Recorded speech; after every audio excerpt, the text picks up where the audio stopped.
All right, we're starting Chorbie Chats podcast, talking about going from an in-office organization, transitioning over to a remote organization, and finding the challenges, common challenges that a lot of people deal with in remote situations for the work dynamic, and how we've come up with some solutions. And we want to talk about what does that look like, because I do think it would be helpful for our hopefully many viewers in the future to know if you do transition, here are some things to look out for. Here are some best practices. Maybe you already even remote.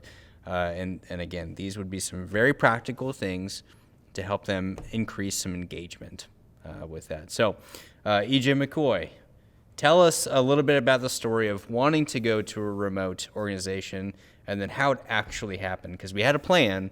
And that plan kind of got diverted just a little bit. Just a little bit. Luckily, not too bad, though. Thanks to, like you just said, we were already kind of had a plan. Yeah. So I'll go all the way back to 2010, 2011. I've always worked from home, starting with what was a mowing business, and then from a mowing business on to all sorts of home services. Yep. I was actually just looking through some old pictures, looking for some stuff, and I came across my office that was in a dining room of an apartment I had. That was just basically a U-shaped desk in place of a dining room table, and that was an office that I had.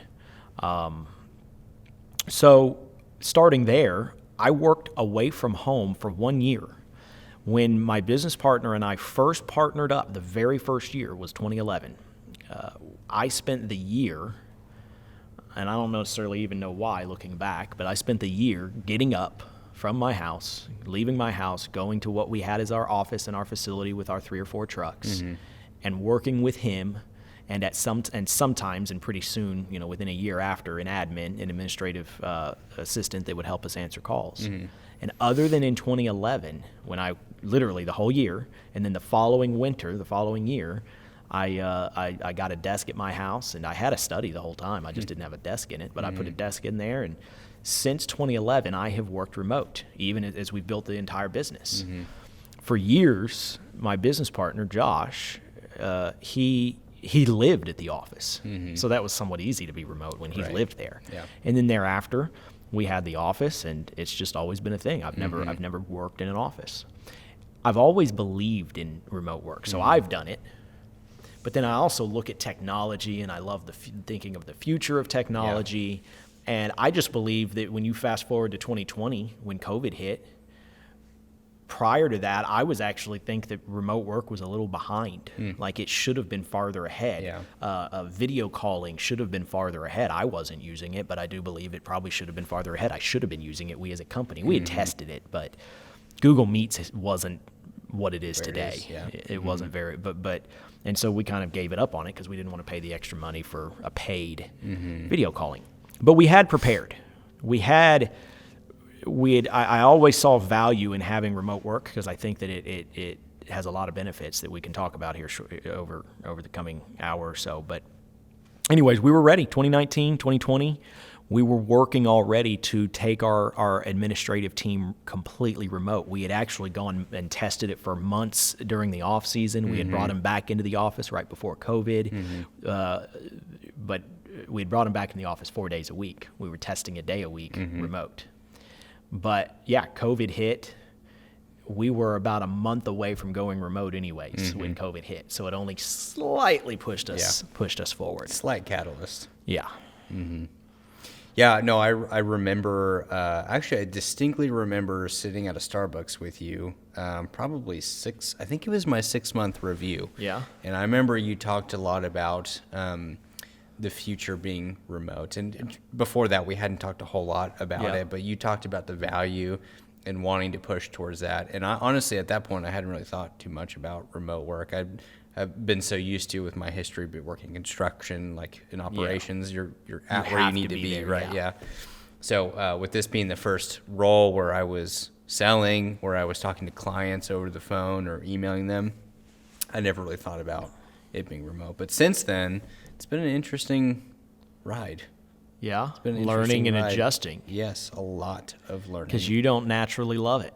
Sure don't. Yeah, so speaking of challenges, Absolutely. That's kind of the bulk of what I imagine we're going to be talking about today. So before I get into my own personal experience, let me just say this. For the purpose of this podcast, we talking about the story of how we've gone remote. In doing so, we found some challenges, and there's 6 specific things that we've implemented at Chorbie and at Scoop Soldiers as well that have been really impactful for combating a lot of those struggles and challenges of being remote. Those being implementing an onboarding orientation process, establishing a very clear communication strategy, which is huge, outlining a training structure. This is more so for newer employees that are coming on, creating very clear day-to-day expectations. So defining success for our team members so they know what they need to be doing, fostering camaraderie, because isolation is that is the hardest deal. Thing about remote work. It is. And then utilizing some sort of learning management system. So we want to have some sort of dedicated resource for our team members to use to know where to go when they need information. But so circling back to when I first went remote, initially I was like, this is kind of cool. Like I don't have to get up as early. Pajamas are comfortable. They were pretty comfortable, and it was awesome for like the first week. Like this is pretty cool. I like this. And then you know me, I'm an outdoor cat. I like to be outside as much as I can and be moving around. I don't like to be stagnant. And so for the first like 3 months, I was miserable, truly miserable. Like I really struggled with being remote. My wife can attest to my misery, and it was not fun. But anyways, I learned how to adapt over time and learned how to combat the mindset of being isolated pretty consistently. Were you also miserable? I'm thinking back to what you were doing that first 6 months from March 2020 to... I was really struggling. You weren't doing what you do now with training Mm-hmm. and some of the things that you have done for the last year and a half. You were really, in a lot of ways, in a transitionary period where who knew what you were going to be doing in a few months. Question mark. Right. But at that moment, if I remember correctly, you were basically playing client care dash new accounts. Yeah, it was both. me and Katie. Mm-hmm. Yeah, that was very difficult. But you were helping new accounts in the spring, and then it was you and Katie helping with rebuild client care From the ground up. Yeah. So that would make sense as to why you were struggling as well. And in addition to the remote. Yeah. It was a very different dynamic, and I had to learn to, because aside from it being something different, we were very short-staffed. Very short-staffed, and so that'll be a story hours, someday in itself. Oh, it was. I'll tell you, and Katie can attest to this because we worked at the same time. It was at 4 a.m. to midnight, 1 a.m. I can nonstop. only imagine. Nonstop. Yeah, it was tough. Yeah, but we came out and the other doing side. something you didn't particularly sign up for to begin with. Sure didn't, but I was committed to Chorbie. I was committed to what we were doing. So, and I always knew it was going to be shorter term. I knew it was not going to be, okay, this is what I'm doing for the next year. I knew this was like at max, this is probably 6 months of doing that. And I can do that. Right. I can get over that.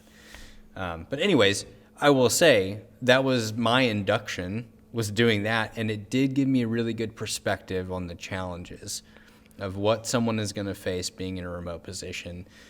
Particularly isolation, feeling very distant from the company, the team, and so that was really difficult. And so we had to come up with ways to build that inclusivity back together, that unity, rather, I should is probably the better way to say that. So we had to find a way to build that unity back together. I could also tell, at this stage, I've been with Chorbie for a while. I kind of knew what I needed to do. About a year? Yeah. A little over a year. Yeah, somewhere around there. Yeah. I knew what I needed to do to be successful in that role that I was stepping into for a short period of time. I knew what I needed to do.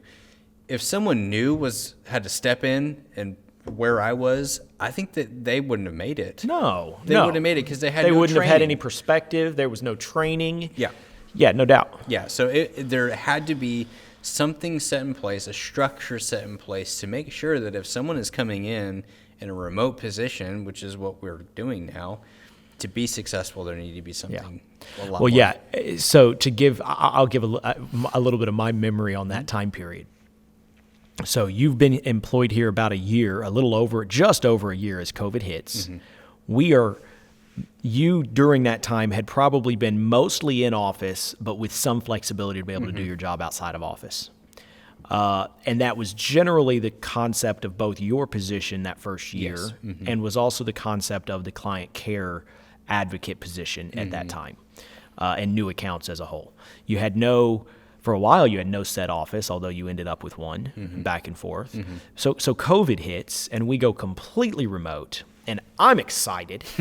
And in my excitement and immaturity, I overlook the concept that I probably am not.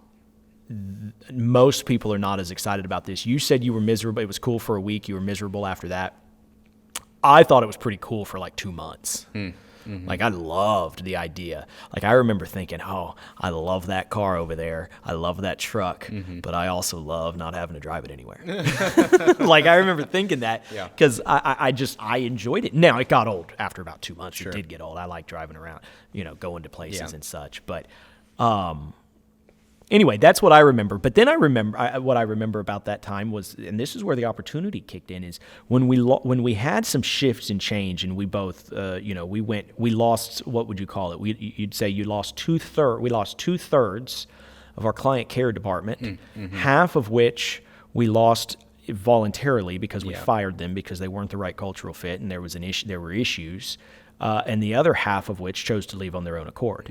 But we ended up in the position we ended up in, and I looked at it and said, this is a new opportunity. We have never hired completely 100% remote. Yeah. We could hire somebody. Of course, now I've learned that we need to kind of keep it to Texas for the most part. But we could hire the best talent nationwide. We don't have to be worried about how far of a drive do they have. Do they live in Arlington, which is an hour drive to the office? And is that going to make somebody successful? Do they want that? No. Most people don't want that. So even if they were the right fit, it doesn't work. So I looked at that. But, and this is the challenge that you saw, you had what you're talking about, you had confidence you could execute on. You saw the need. But yeah, it was a challenge. It was definitely a huge challenge. And that was, how do we onboard somebody we never meet in person, never had done that? And then how do we train that person? This is the biggest challenge, still a challenge. How do we train somebody? It's gotten a lot better. 100% remotely through a camera on their computer. And and of course, here we are a few years later. We do not have it all figured out. We have got huge amounts to learn still. But like you said, it's gotten a lot better. Yeah. Well, yesterday, we had a meeting yesterday, and you met in person for the first time someone who you've worked with for over a year. Yes. Megan. Yes, Megan in new accounts at Scoop Soldiers has worked at both Chorbie and Scoop Soldiers over an 18-month period. I had never met her. Josh had never met Kpis in person. I never met Kpis in person. Oh, really? Yeah. So y'all had never met Kpis in person. See, we hired Kpis pre-COVID. Right, So right. pre-COVID, we had met him in person did the interview process in person. But no, so you had never met Kpis. Josh had never met Kpis. I had never met Megan. And look, that's both, again, on one hand, that's kind of, okay, there's a kind of on one hand, that's cool. Right. On the other hand, it's like, it's different. Yeah. Definitely different. Yeah. I think the future is more so, whether we want it to be or not, the future is more so in line with, it's nice to meet you in person. I've never met you in person, but you feel like you're best friends. Yeah. I think that's the future. And we as an organization have to facilitate that process. Now, it could happen naturally, but again, we're talking about how do we set these teams and these organizations up to be successful. And that's what we want to talk about. So first one being implementing an onboarding orientation. Now, this was something relatively new in the past 6 months or so that we've started to do. And I'll say this actually, and I'll preface by a lot of the examples that I'll give are things that we've done at Chorbie, specifically with our admin team, because we've had a lot of new team members come in recently. So the onboarding orientation is a dedicated time and space. Doesn't need to be long. We actually keep it to about 30 minutes to 45 minutes at most. But that time and space is to walk through. Actually, let me just back up. A candidate has gone through a long interviewing process. We don't do a whole lot of selling in that interview process. We focus on them. We need to know who you are, and are you a person who's going to fit within this culture? Are you a person who's going to that's coachable, that can be developed over a period of time? If you have all those qualities and you have the skill sets basic skill sets to be successful. We'll do a little bit of selling of who we are and why we believe and what we do. But for the most part, they don't have a ginormous amount of information on who we are, what we do, our mission, vision, all that kind of stuff. So this time and space is to go through that, right? So we talk about who we are, where we come from, why we exist, what is our mission, what is the vision that we have if we accomplish our mission. These are our values within our culture. This is how you individually fit within this culture and this organization. And we talk about how if you are able to execute your job successfully, this is what will happen in the future. So we want to be able to identify the micro and the macro effect that this individual has because they're important. Yep. They're a part of how we will be successful. And we believe that we can add value to them in their lives, however long that they're here. And so we want to be very intentional with that time frame. So, like I said, we go through, and actually, I don't even know if there's 2 videos that I have in that presentation. They're both on our website of Chorbie's mission and values, I believe is what it is. But they get to see your face. I don't know if you knew that. I assume. Yeah.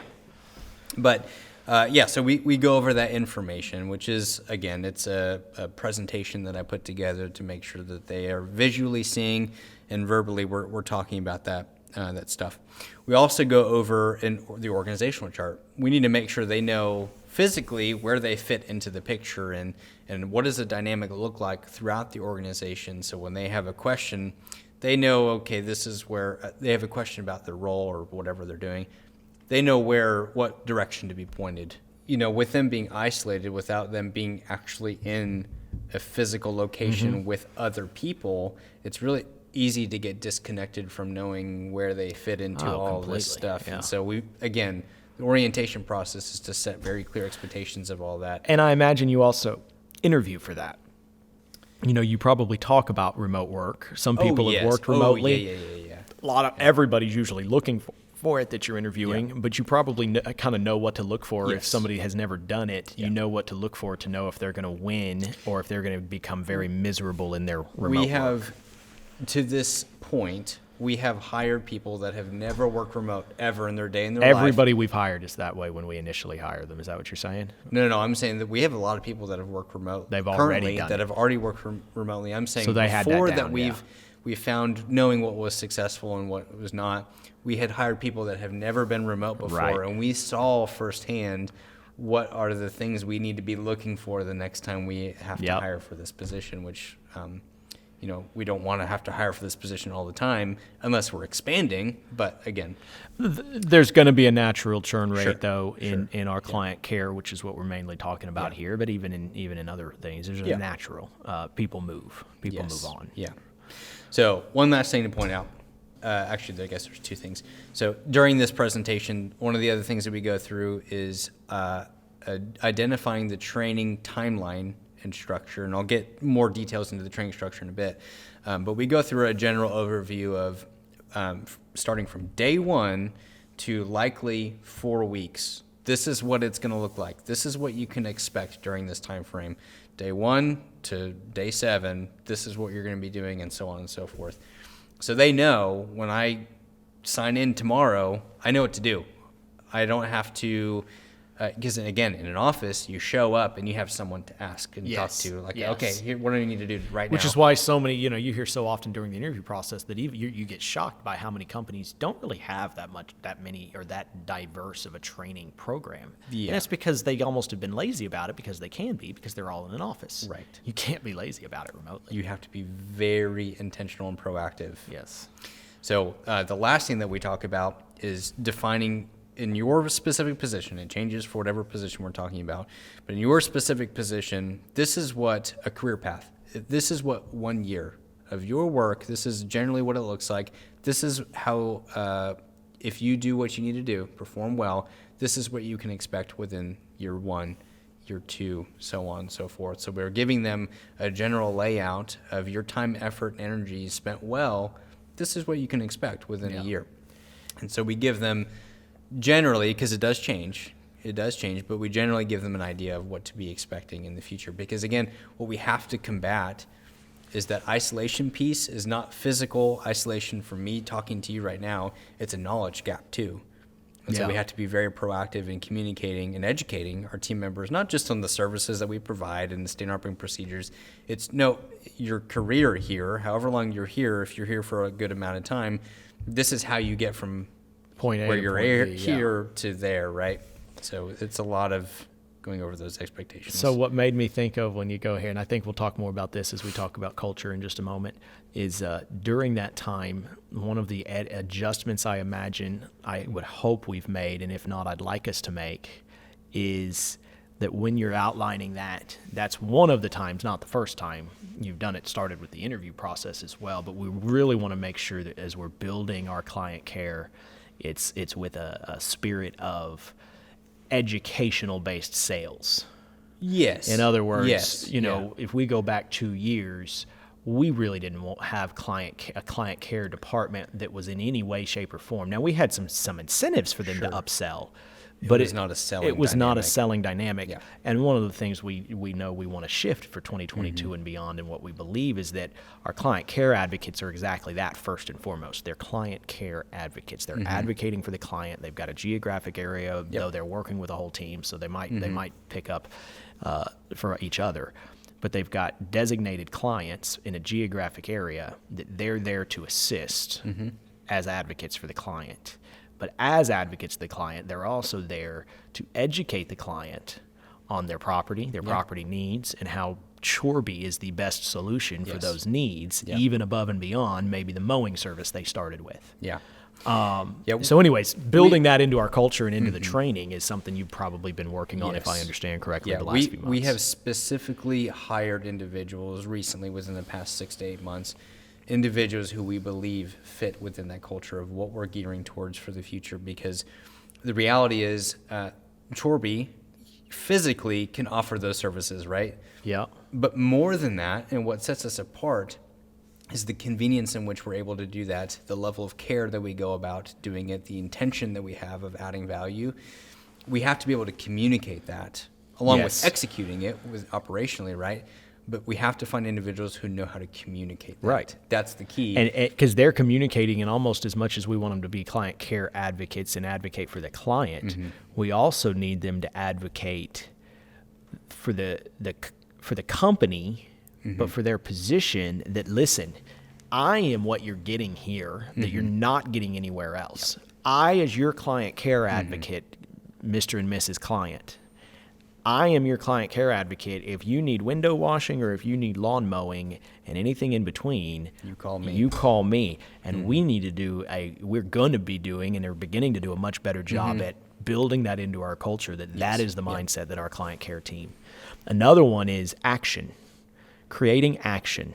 Something that I've learned or been looking at, creating an environment where we encourage quick action. Yes. Yeah. Josh talked about this yesterday in our meeting, that, one stop, create quick action, empower our team to be able to make decisions so that you can create quick action. So I gave this example recently to our CCA team. I don't know why, but for whatever reason, I started watching Full Metal Jacket like a month ago or something like that.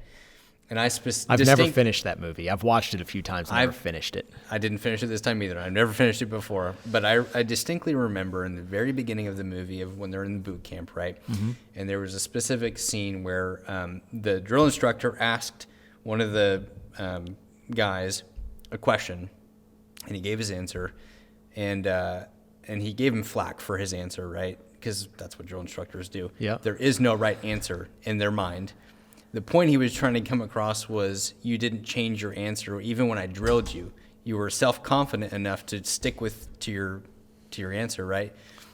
That is what I want for our team members. Yes. I want them to be so empowered that they're so confident to be able to make the decision on their own. Yes. They don't need to go to someone else they can just be empowered, be confident, and make it happen. Yes. That's all there is to it. Now, I'm not saying that's easy to do. You have to be...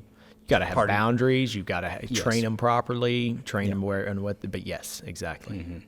So there's one other thing that we do on our team members' first day. So as a new employee, we also schedule a a virtual lunch, essentially. Not necessarily a virtual lunch. It's one meeting where we gather as many department heads, as many other figures that this person is going to be interacting with via email or a phone call or something to that nature, get them on a call so that this new team member can see them. And actually, I mean, it's not physical like you and me right now, but it is at least something to where they can hear how they speak, see what they look like, get to know their personality just a little bit, and it does help bridge the gap just a bit. Totally agree with you. And so one of the things I do ask for those team members that are involved, who are current employees, is to tell us who you are, what it is that you do, how long you've been doing it, and lastly... And so is it random team members that show up for these lunches? It's as many as I can get. But it's as many as you can get, but it's different people at different lunches. Sometimes, Yes. Jeremy Lowe can make it. Sometimes he can't. Right. I Exactly. love this. Yeah, I love this. So the last thing, and what I would consider the most important thing, is I ask them to give one piece of advice, and that is revolving around what is one piece of advice that you would give to be successful at Chorbie or within this role. So I want someone who has experience, someone who's been doing this a while, that kind of knows the culture, the organization, and this role just enough, even if they don't do it directly. They still have a perspective to give and speak to. This is what success would look like. This is how you can add value in your position to your team or to other teams or the organization as a whole. But it has had, in my experience so far, tremendous impact in being able to, number one, see who it is that you're going to be emailing and calling all the time, and two, get some practical advice from others. And it does help create that relational equity, which is something that has to be highly focused on. Yes, completely agree. Yeah. So you're doing this. You've done this. We've done this already. Yeah. Oh, yeah. Oh, fan, I love this. I didn't know Yeah. I didn't know that we had done that. And that, Yeah. by the way, is an example of what we're talking about here. Yeah. Move, create action, take it on. You know, I don't necessarily need to know every single aspect Right. of what you're Yeah. innovating within your area. Yeah. Well, that's the first thing we do. The second thing we do is establishing a communication strategy. So we've already lightly touched on this before. Being remote, there's a huge gap in information and education and communication, right? So when someone comes in as a new employee, when they have a question about anything, if there is no communication structure set in place, they're going to be aimlessly going to the next best person. You might as well have hired somebody to sit in front of their computer and or take a nap, but not work. You are because you're not doing 100% correct. Yes. You've got to have clear, concise, Yes. day-to-day tasks that, if you're doing your job right, we talked about this a little bit earlier when we were debating a little bit, but you've got to. It's the job of leadership, the people hiring for that position, to make sure that you're balancing the expectation properly. Yes. Because remotely, you can if you're not careful, you can. If you improperly hire, you've got, and you hear about people all the time doing this, where they can get their job done in 20 hours. Well, that might be really, really good for the employee, but it's not necessarily good for anybody else. Yeah. And so finding that balance. If you also have an expectation where that team member, like we had to go through when we were reestablishing our client care division, where you're working 14-hour days, that's not good for anybody. Right. I don't even believe that's good for the company. Yeah. Definitely not for any length of time. Yes, a communication strategy does help. That hierarchy of, maybe not even hierarchy is the correct way of saying that, but that structure set in place allows for a team member to be way more efficient. And that is what we need them to be, is Yes. be able to perform well. And that communication is not just who to communicate, but it's also how to communicate, when to communicate. Yep. And so we have to establish what those lines look like. And so we partly do this in that onboarding orientation, but it's also a daily management. As you, as a new employee, learn more about the organization, as you learn more, you have more questions. That's just human nature. And Right, so we right. have to have someone who is directly managing those expectations, to your point. And so we come up with those boundaries of knowing who to communicate and when is the appropriate time, when is not the appropriate time, which most of the time is appropriate, but also how and in what order So you have to be able to establish that so that the individual is not aimlessly going around asking random team members or Right. the people they know best or most comfortable with. Exactly. That can become That very is problematic. A very difficult thing to combat we're experiencing right now is you might be comfortable asking one person, but they may not be the right person to be asking. Right. The reality is, in you asking them, it's taking time away that they need to be spending elsewhere. Right. So in reality, you're actually hindering other You're people. hindering other people and the process itself. Right. But oftentimes what that probably has to do with and is rooted in is that we didn't properly communicate to them Right. not to do that. Yes, ownership. Yeah. Yeah, take ownership of those Yeah. those types of things. Which, again, to your point, when you started, we've got a lot to learn. We've come a long way, but we've got a lot to learn. Yes. But that is definitely one of them. I would say, although I might always be saying this, I would say we are still figuring it out. Yes. Although we are learning lots and have learned a whole lot looking back as this is recording, looking back almost exactly 24 months. Yeah. We've learned a lot too. Mm-hmm. But yeah, we're still figuring it out for sure. Yeah. I've still got it took me a year to realize not everybody loves this. And I say that loosely. But yeah. Yeah. All right. So one of the things I did not communicate, I guess I kind of did, is boundaries when it comes to communication. There are certain times when you maybe don't need to be reaching out to a specific person. So You mean we can't reach out to people 24/7 just because they work from home or work remotely? you can. Oh, we can. Yeah, good. You Cool. can. I'm just However, I checking, wouldn't advise doing that. No, definitely not make a habit of it. Yeah. So, for example, I sent Cynthia a chat yesterday at like 9 p.m. Mm-hmm. But I don't do that even once a week. Yeah. Like that might have, and it was just a chat. Like, and she could have gotten back to me the next morning. Yeah. But so in that sense, there is a lot of fluidity in being able to work remotely. Yes. But where you can mess that up pretty darn quickly is if you as a leader or you as the team member is asking something of somebody off hours and then expecting an immediate result. Yes. But then if it's a subordinate, then it's usually, again, it goes back to the training and properly training. Okay, you communicate with this person at this time of day for XYZ, but at this time of day, if you happen to be working, it would be a different. Right. So it's Right. it comes back down to that Yeah. communication. Yeah, the other thing that you'll come to find too is if you're sending a message to someone that is quote unquote outside of working hours and expecting that response, they have the expectation that you need to respond because we've also communicated if someone sends you a chat message, you need to respond within Yes. 60 minutes or whatever the case may be, depending on your position. And so what that does is that reaffirms that as part of our culture that you're never off. Right. That's not healthy. No. And there's boundaries that need to be There's set in boundaries place. there's boundaries on that. There's also seasons where Yes. it's more Yeah. necessary to do it in the spring for us because we're a Yep. very spring heavy business, whereas it's less necessary other times of the year. So again, it's about having the judgment, Right. but being empowered to make those judgments and having the information you need Yeah. to make the right judgments. Yeah. And again, I'm not trying to communicate that we're off at 3 and No, you know, of course not. Of course not. I don't Right. think I don't think either of us are communicating that. No, I'm yeah, actually laughing at myself a little bit. So I messaged Drew on this opportunity that we were talking about. I messaged him because I thought about it, and when I think about it, I'll often. So I sent him a message at like 6:20 on a Tuesday evening at 6:20. And I will admit, and I'm laughing at myself right now, I'll admit, I kept looking like I was anxious. And so, because I did want to, it actually was something that was like, hey, tomorrow morning, are you available? Right, And so yeah. it was kind of Time but, sensitive, But it's yeah. not something I commonly do. Like I Yeah. don't commonly message him, at 6 p.m. in the evening saying, hey, what do you got going on tomorrow morning? We need to talk. And so it was a little more clear in that. Because again, that's the other thing you got to be careful Yeah. with. If you just say, what do you got going on tomorrow morning? We got to talk. And you guys are, and we're completely remote. That just adds a whole nother layer of fear.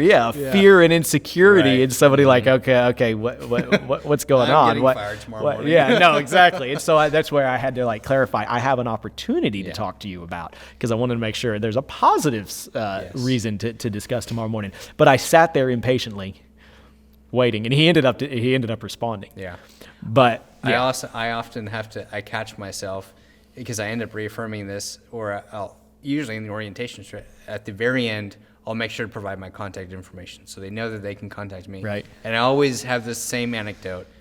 You can message me anytime. I'm salary.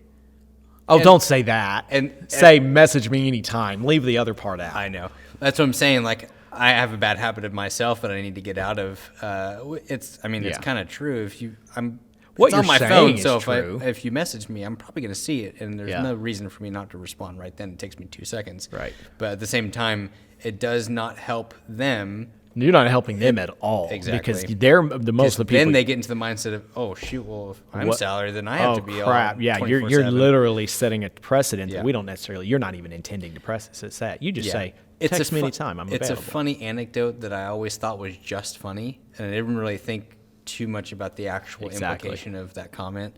So I need to be better about doing that. So you brought up another point that I want to make sure to hit on that we've actually worked pretty hard on recently is knowing when to communicate, how to communicate, meaning the mode of communication, the differences between an email, an actual text message, a chat message on Google, a phone call, right? Yeah. Not just that, but if you're emailing someone, how you phrase what you're asking or telling someone actually matters. Oh, yeah.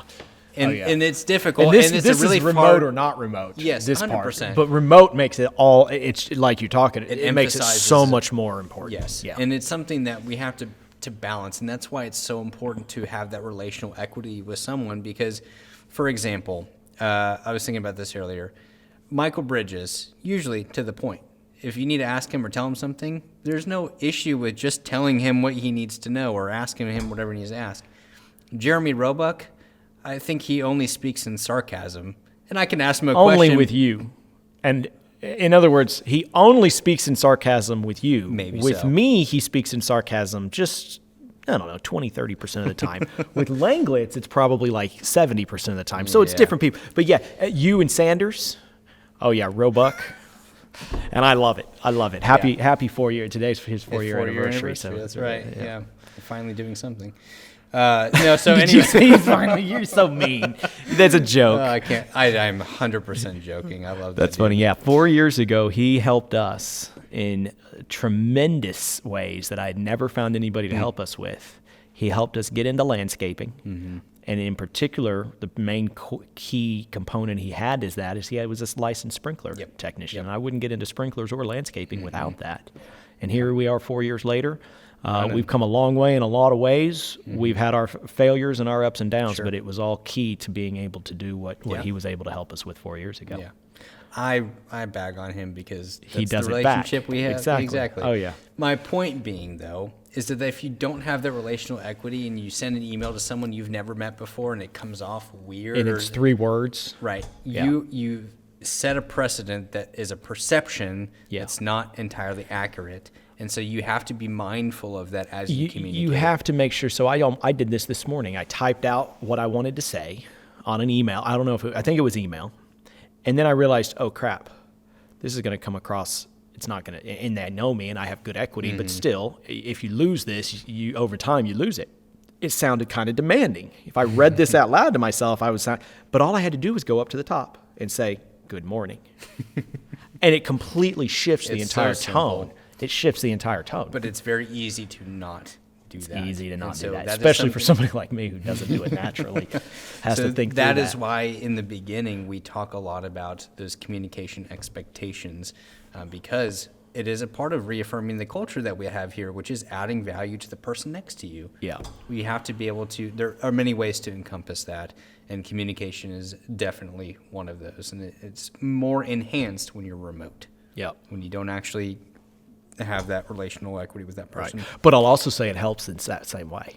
I actually will argue. I see what you're saying. Yeah. I will argue that as much as you have to be careful not to lose your culture and not to lose the good aspects that you get and the camaraderie that you get working together day to day in person, but you also, I think that one of the reasons that this company lacks drama, to put it in simple terms, is because we're remote. I think there's less, and because we didn't have a lot of drama to begin with. That's true. But what also can help that, you put people together The larger the group, the more you have the potential for intercompany It's less friction, drama and friction. apart. Right.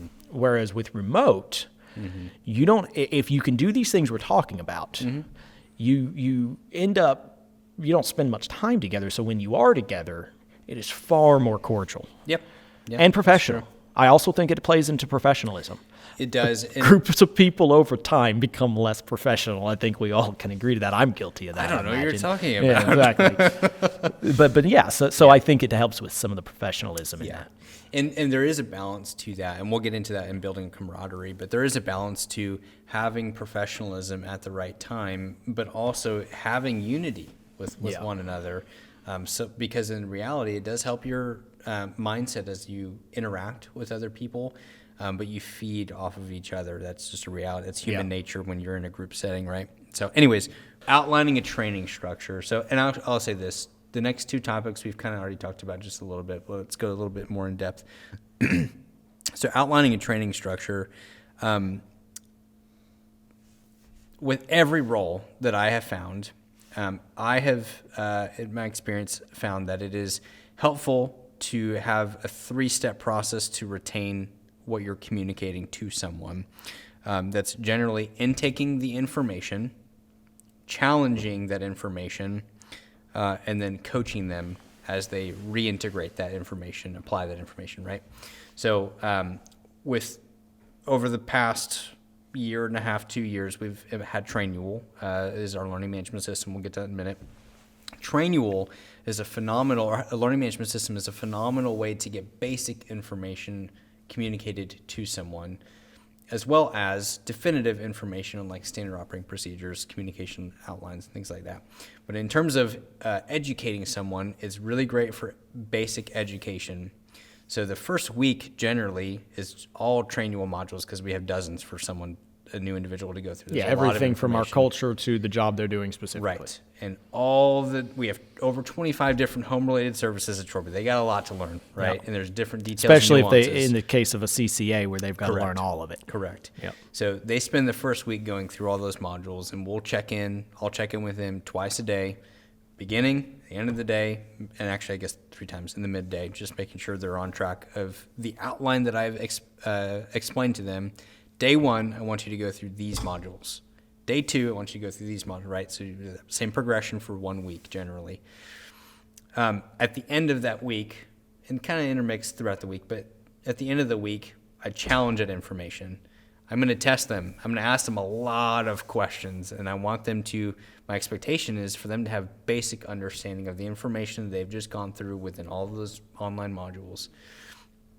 During that time of challenging that information, also coaching them a little bit, but it's just challenging them to make sure they're not going down a path of understanding something that's not true. I want to make sure to catch that before creating any bad habits. But that really comes into play generally during the 2nd to 3rd week when they're actually doing the job. Right. And they have someone that's not necessarily hand-holding them, but it's with them consistently and coaching them on everything that they do, dang near everything that they do.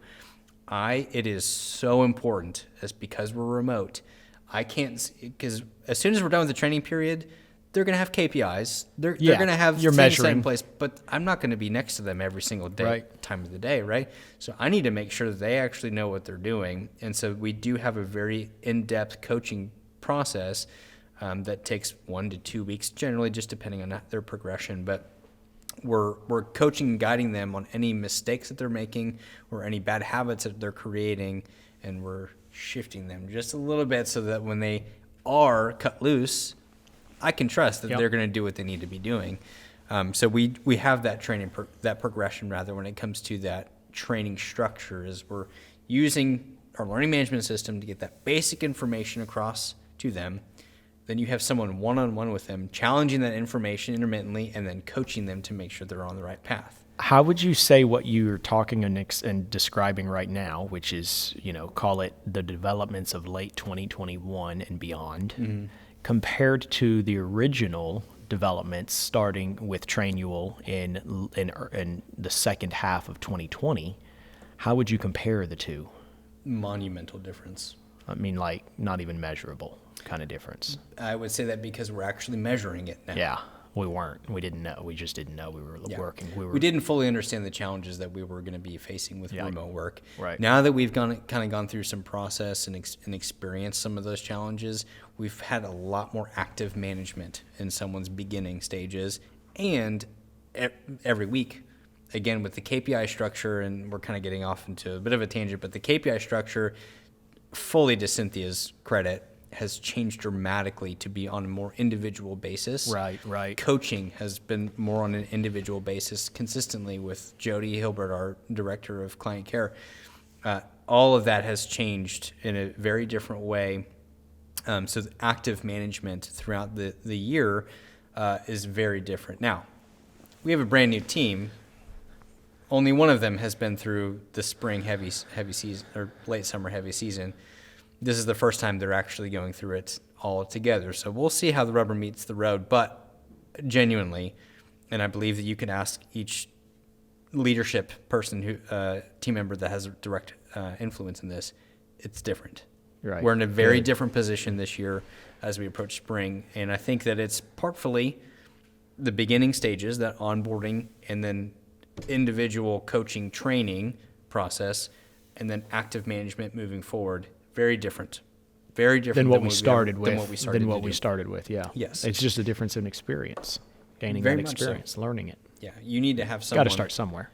Yeah, 100%. And what I'll get to in a bit, you need to have someone actively managing the development of all of this full-time position. You need someone who's working on this stuff. More so for the. Now, if we were, a tenth of our size, if we had 3 trucks instead of 30 trucks, then this would still be something that somebody who's probably running their business could probably. The tools used may be a little bit different, but the principles are still there. Yeah. And it's something that may not be a full-time job in that case. Correct. Yeah. But it's still something that is going to require a lot of focus and is easy to put on the back burner. Yes. Really easy to put on the back burner. Yeah, because we were talking about this earlier. It's not directly playing into generating more revenue, that training process. But as you scale and grow, as you have hundreds of people to be training on a consistent basis, it becomes really important to emphasize this stuff.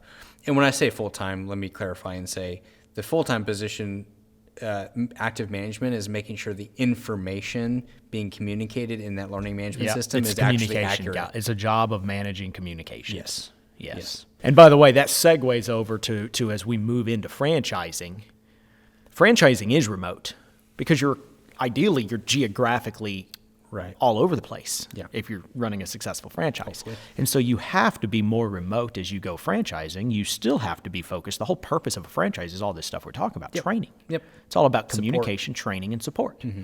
So, yeah, I mean, it plays right into because franchising, even pre-COVID, had to have an element of remoteness to it. Yeah. Yeah, because you're not geographically in the same place. So, right.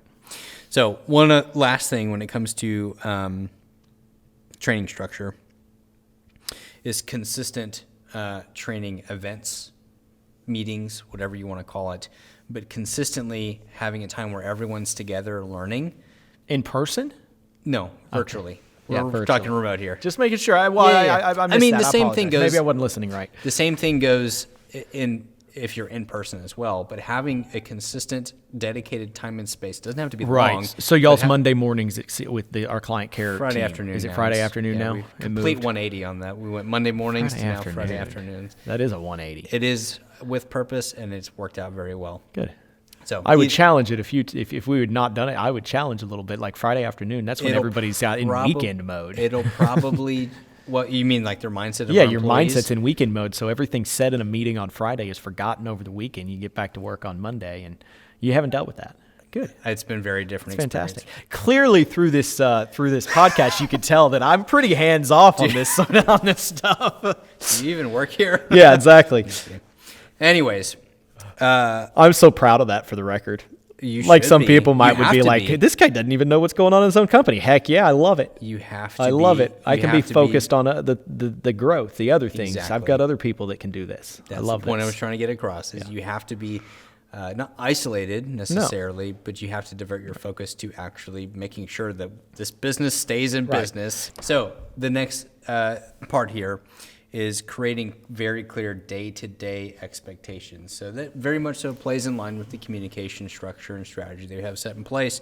But along with that is making sure that our team members know what does their focus need to be on, defining what does success look like, and then coming up with strategies to make sure they actually follow through with that.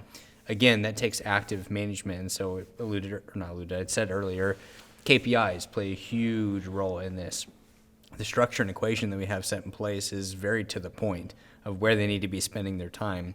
If they can be consistent in meeting the standard of that, on an individual basis, if each of them are doing that, the whole team is rising together and doing what they need to be doing in terms of our mission of adding value and comfort to our customers and their properties.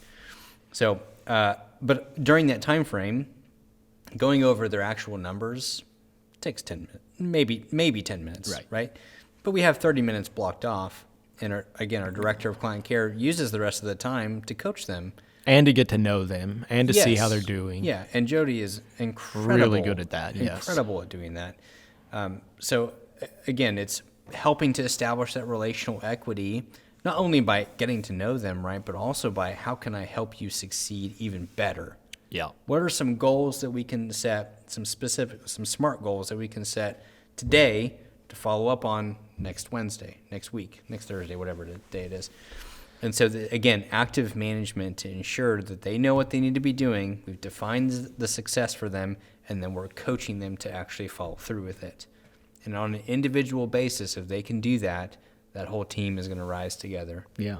And it's going to have a very positive impact on our customers, and that's what we're trying to do here is add value. Yep. So I said a second ago, SMART goals. And Cynthia is going to slap me upside the head because I'm going to forget specific, measurable, attainable, relevant, and time sensitive. I think attainable might be wrong. But we want to set You got that pretty good, and you got it way better than I would have gotten it. Off of memory. I would have just Googled SMART goals. I didn't do that. Anyways, these goals are, it's dang near setting them up to be hard to fail them. That's the goal that we want to set with these SMART goals, is we want to make sure that we're giving them plenty of information, structure, reducing friction, and giving them something that they can achieve. And then we celebrate it. That's the other thing that we have to do is celebrate those wins on a consistent basis. It absolutely plays a huge role into their mental psyche of I'm doing what I need to be doing. Not only are the numbers speaking for themselves with the KPI standard that you're hopefully consistently meeting, but knowing that outside of that, I'm doing even more, and my supervisor, my leader is telling me that this is amazing and what I'm doing is the right thing, that only reaffirms that they're on the right track. Right. If they don't meet those goals, well, that's the purpose of coaching, is to figure out what is hindering you from accomplishing these things and what can we do to change that and alter that. And that's where Jody does a really great job. I agree. Completely. All right. And Jody had a big learning curve. She had never worked remote. Yeah. 2 years ago. Mm-hmm. And that was one that wasn't actually in the plans. It was never planned for her to go to fully remote. She was always going to kind of be available there in the office. Right. So anyways, her experience was, she definitely had a bit of a learning curve, and she has handled it really well and done it well. And I'm not sure she would even want to go back. She might not be one that would want to go back, but she's done a fantastic job. Oh, yeah, 100%. In that transition. Speaking of what Jody's good at, fostering camaraderie. So building unity within the team, that's another easily forgotten part of working or having a remote dynamic for your workforce. Right. So we do and this, I will say, you said it earlier, this is probably the most challenging aspect and an area where we're still really working on trying to build out and be better at, because it is very difficult. It's very difficult to get people to actually mesh well together without actually being together, especially on a consistent basis. So there's several different things that we do. Part of how we can approach it is by understanding each individual person. So one of the things we have is the life languages testing. So the life languages is essentially, it's a personality test is what it is, but it's pretty dang in depth. And that personality testing is communicated to each. You ever person notice part of that the every team. personality test starts by saying it's not a personality test? Well, I just said it's a I personality know you test. did, but other, like, they would probably say, "Oh, no, it's not a personality test." I'm Because getting on a personality- tangent here. Personality test is degrading its purpose and credibility. I imagine is why they're combating that. It is. I'm being facetious and a dumb picking on perception. it. But I'm a big fan of them. I've always loved them. Different ones, and we utilize life languages because it's the easiest to read. Like you can take that. Anybody can take it. If you're listening to this right now, you can go to KindleLifeLanguages.com and pay $55 and have it in 10 minutes. Yeah. And it is very telling, and it's something that I'm getting on a tangent, but Yeah, I only made that smart aleck comment because you called it a personality test, and it's always been, everybody always says, "Oh, well, it's not a personality test," but it is. Yeah, pretty much, yeah. But either way, it does help navigate who you're speaking to. Yes. In what ways can you communicate where they will actually receive that communication, and so how can you be effective with that? The purpose of that is we want to generate unity, and if you can speak to someone's their language, You can understand that person, right? and it they goes can a understand heck of a you. long way of Yes. building that unity together. That consistency of meeting together, weekly training, for instance, is a really great place, and we try to make it fun. So we actually do a Jeopardy game. It's stupid Y'all simple. are playing games. I'm kidding. They're learning. That's They what are. they're doing. It's the Jeopardy. Oh, that They're game like learning. we did it right before COVID, but we did it in person. Yeah, I remember that. So we're doing those. Yeah, we do it That's virtually. fun. That's Yeah. awesome. Yeah, so they and You guys should have me on one of those sometime and see how badly if I can get it all, we'll record it. and we can record it, and we could see if I'm how in the loop I still am, and how. I'll tell you right now. That would be one we would need to delete too. I'll tell you right now. You'd be pretty dang challenged by it. I don't I make bet it I easy. would be. No, I bet I would be. I'm almost certain I would be. I don't make it easy because the reality is I want to make it so difficult that when they actually go to do the job, this is nothing. Yeah, it's easy. This is They got it. nothing. No, I that's got it in the exactly. bag. It's because you started out with it pretty easy back 2 years Yes. ago, 2.5 years Yes. ago. Yeah. Yeah, but now it's to the point where You're not going to get away with. You easy want to trick answers. them. I don't want to trick them. I want to make sure that their Learning. basis of information, their knowledge base, is extensive. Yeah, we probably shouldn't have me on that. Because the more I'm thinking about it, if you're actually getting into nitty gritty procedural details, as much as I might have been the first admin Sure. support, Yeah. I don't know the nitty gritty details as Well, to. And I learned that a few years ago, even when I got in and was like, I can still do this. And I started getting into it, and it was like, I can still do it. But it takes me like 5 times as long per customer, and I have to think like, okay, did I do this? Okay, now I do this. Yeah, it's a totally different job than what it was 7 years ago. It's a lot, for sure. Well, again, expanding their knowledge base allows them, hopefully, to apply that knowledge so that they can handle a situation in one call. Right. They don't need to, I need to get with Jeremy Lowe on this one. I need to Right. get with X, Y, and Z. I want them to be so experienced that they know how to take care of that, and they can answer it for that customer right then and there. Right. And they can go into our CRM and execute on it operationally. So, to that end, how do we communicate the information? We do that with a learning management system. Now, a learning management, there are tens of thousands. So is a learning management system, is that the same as a training management system in Trainual? Is this The learning separate? management system is a very broad brush stroke term. So it's not a specific technology. It's the broad brush term of Trainual with Service Autopilot, with phones, just whatever your system is. Yeah, so I would say that it's not necessarily about technology. It's about our approach to training, communicating information, teaching other people. So you how could to also do call X, it Y, and Z. our learning management process. Yeah. Okay. So either way, the point I'm trying to get at is we use a piece of technology, a platform called Trainual to do that. Trainual is a relatively well-known learning management system. They've gotten quite a few members of the show, The Office, to advocate on their behalf. The basis of Trainual is that it is a piece of technology that allows us to not only have information consolidated in one place, but it allows us to generate reports on who is completing the information and track the progression. So you could absolutely make the argument that, well, I have Google Docs. It's free. I can put all that information into right there. Try organizing it. I can organize into folders. I can do that if I start from scratch. You can. I've never seen it done terribly successfully. Us doing it right now, no, that would never work. Even a company that's relatively established, it's not going to work. But if you're it brand takes new, a team of really really organized people to probably really do does. that in Google Drive. Anyways, again, we're on a tangent. Go but ahead. my point being is exactly that, is it is very difficult to organize and implement change management, implement information, communicate the information, and track people's progression in Google. It's really difficult to do that. And so it's akin to trying to manage your company and not have your client your client recruitment, or not your client recruitment. What's the word? You're like your service autopilot, your CRM.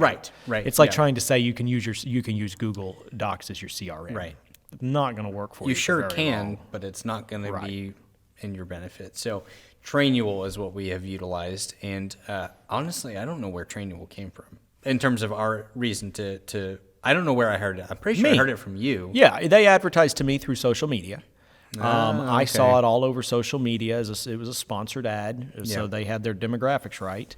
And it was sponsored to me for months. And then in addition to that, Gary Vaynerchuk, a big social media guy and podcaster, I listen to him and have for years. And, I think he even is a big believer in Trainual. Yeah. And so I heard about it through there and suggested it. Yeah. Well, he just spoke at their last summit. Yeah, right, webinar. exactly. Yeah, he's been in various. I remember the sponsored ads. He was one of the people endorsing it. Either way, it's what we have found is, or rather, you told me about them. I did a little bit of research, and then I started doing research into other LMS platforms. There's tens of thousands.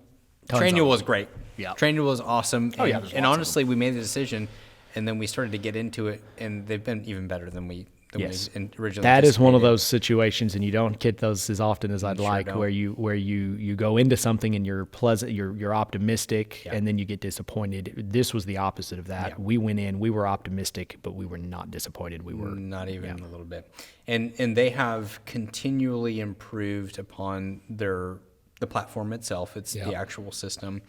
Along with that, their customer service is top notch. Really? Completely. See, that's hard to do when you look at a tech-oriented company.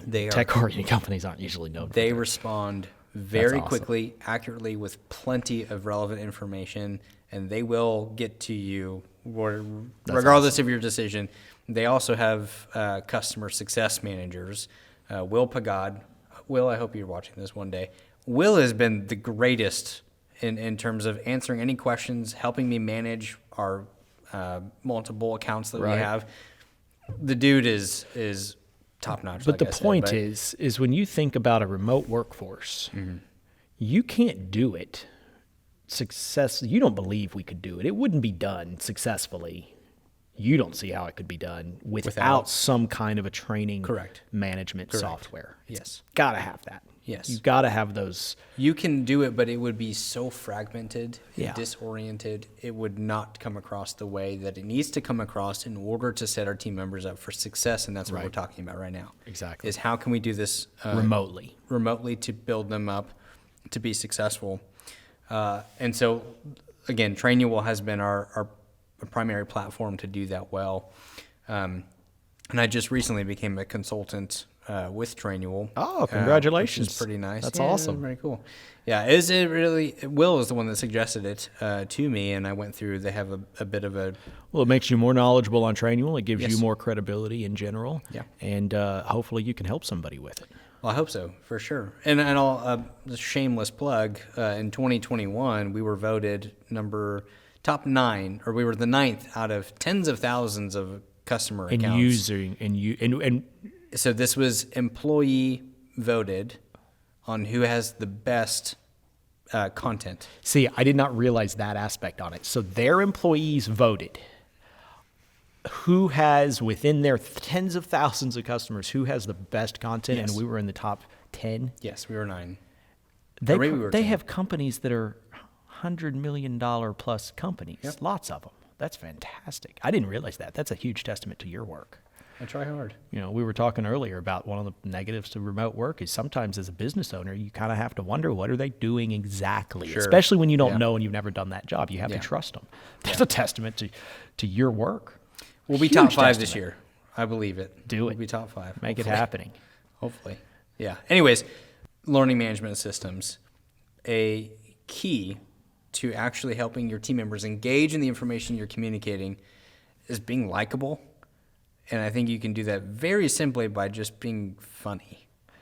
I don't think I'm not Up to a certain point. Okay, yes, fair enough. But I'm no comedian by any means. Right. But I know how to make someone laugh if I try, and so I try to interject that into the training information that we're communicating to our team members. It's personality. It is personality. Interject your yeah. personality. You got to have a personality, and Yeah. it's much harder to do that remotely. Yes. Yeah. Way harder. But it very much so goes along with the part of culture we have is that we work our tails off and we're strategic in how we approach everything and we execute well. But we also like to have fun when we can. If multiple aspects are communicating the same thing, it goes a huge way of reaffirming the type of culture that we have. And so simple way, a platform that we have is use through Trainual. Be funny through Trainual as much as you can. We do that through GIFs, and they get people actually engaged. Instead of mindlessly reading through pages of text, we interject that with GIFs, whatever. We interject it with pictures, with videos, with audio files. That's the other incredible thing about this particular learning management system was we have multiple modes of communication. We can add videos as much as we can, and we have to, and this is something I try to implement across the board of multiple companies, multiple accounts, is we have to be able to understand the lowest common denominator in terms of how people receive information. So again, finding different ways to interject multiple ways of communicating the same thing. In doing so, I'm not saying that you level down the information necessarily, but you do so in a way of communicating that regardless of whether you may or may understand context from another situation to help you understand this one, I don't take that into consideration necessarily. I have to assume that they don't understand that context just yet.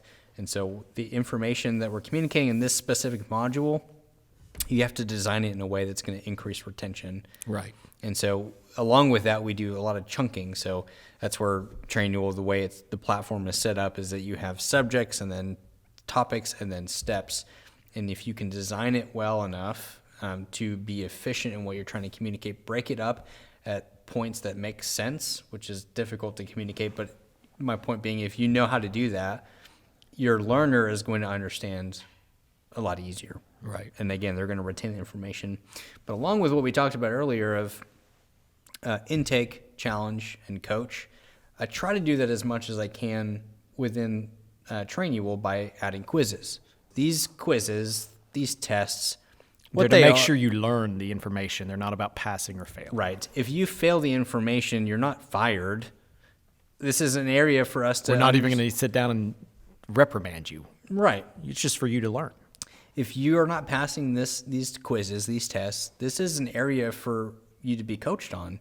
You obviously are not fully understanding, and I want you to understand. Yeah. We need you to understand. So this is a great opportunity for us to communicate with you, whether it's with your supervisor or whether it's with me. Either way, I want to make sure you understand this information, so we're going to talk about it. Again, this isn't a time and space for me to say, you dummy, what are you doing? You're not understanding, whatever. This is about, hey, it seems like there's a gap in information. Let's talk about this. Let's recap through it and then coach on what needs to be coached on to make sure they're getting it. So learning management systems, they're vast. Like I said, there are tens of thousands of them. Yeah, you could hire an entire team. Yes. Each of them all have their own specific functions. They have their own focuses. What you have to do for your own individual organization is identify where are your needs. And by understanding your needs, you can then start to break down what functions that you're looking for, and then you can do some research and be a little bit more specific with it. But for us, we honestly went into it. I went into it a little bit blindly off of your recommendation. I trust you. Went with your recommendation. We went into it, and it turns out really well. I'll say that. So if you're looking for a blind recommendation, Trainual, probably a really helpful system. Anyways, all the things that we've talked about here today, again, we have implemented. I believe that they've helped us be successful in training and equipping and maintaining a successful remote team. But you as an individual business owner have to be able to identify what your priorities are and find different ways to execute on them. These are just some things that have worked out well for us, and we're still learning. Yeah. We still have a lot of learning to do.